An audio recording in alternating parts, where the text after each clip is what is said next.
తెలంగాణ ముఖ్యమంత్రి రేవంత్ రెడ్డి పాలనా వైఫల్యాలను పక్కదారి పట్టించడంలో భాగంగా సినిమా హీరో అల్లు అర్జున్ను టార్గెట్ చేస్తూ ఆయన ఇంటిపై రాళ్ల దాడి చేయించారని, ఈ సంఘటనను బీజేపీ పార్టీ తరపున తీవ్రంగా ఖండిస్తున్నామని అన్నమయ్య జిల్లా రాజంపేట బీజేపీ రాష్ట్ర కార్యదర్శి నాగోతు రమేష్ నాయుడు వెల్లడించారు.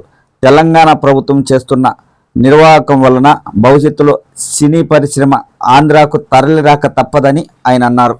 అల్లు అర్జున్ ఇంటి మీద రాళ్ల దాడి చేయడం ఏదైతే ఉందో దాన్ని భారతీయ జనతా పార్టీ తీవ్రంగా ఖండిస్తుంది. జేఏసీ ముసుగులో కాంగ్రెస్ పార్టీ చేసినటువంటి భౌతిక దాడిగా భావిస్తున్నాం.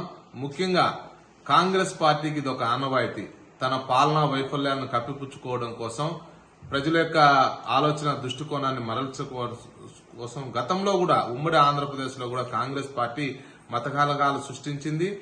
అదే సమయంలో కులఘర్షణలు చేసింది, లేకపోతే ప్రాంతాల మధ్య విద్వేషం నింపినటువంటి చరిత్ర కాంగ్రెస్ పార్టీది. ముఖ్యంగా రేవంత్ రెడ్డి పాలనా వైఫల్యమే కాకుండా అంతర్గతంగా కూడా సమస్యలతో కొట్టుమిట్టాడుతున్నాడు. కాబట్టి వాళ్ళ పార్టీ నాయకుల మధ్య సఖ్యత లేక దాన్ని అధిగమించడం కోసం అతను ఏదో ఒక రూపంలో విద్వేషపూరితమైనటువంటి కార్యక్రమాలకు శ్రీకారం చుడుతున్నారు.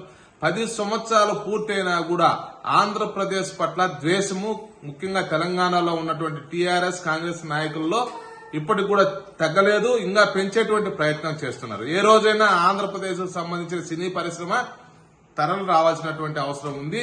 ఈ సందర్భంగా మనందరం కూడా ఈ సంఘటనను ఉదాహరణగా తీసుకోవాలి.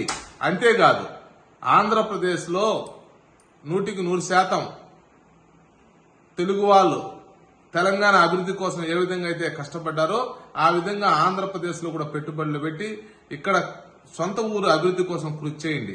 ఇప్పుడు జరుగుతున్నటువంటి పరిణామాలని ఒక ఉదాహరణగా తీసుకోండి, బుద్ధి తెచ్చుకోండి అని చెప్పి కూడా నేను చెప్తున్నా.